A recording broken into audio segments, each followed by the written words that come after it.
Hey guys, Jeff Mazzella here at SEMA from Northeast Truck and Offroad. We're at the BulletLiner booth with Josh. He's our rep.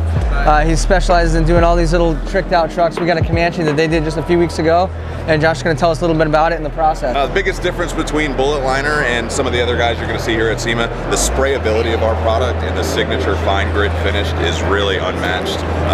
We've had customers just like Jeff spray other products in the past, and they'll all tell you the same thing. This stuff is a game changer. So this is a one-off custom, pattern. So what we did was we put the initial base coat of the BulletLiner down, and then we had a calendar vinyl cut and put the graphics across this thing. And then we stood back and we textured the BulletLiner really good. And then we had about 5 guys with tweezers, and it took about 2 hours.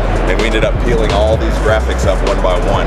And then we put our UV top coat called BulletLiner Magnum over it to make sure this thing always looks good for years to come. So.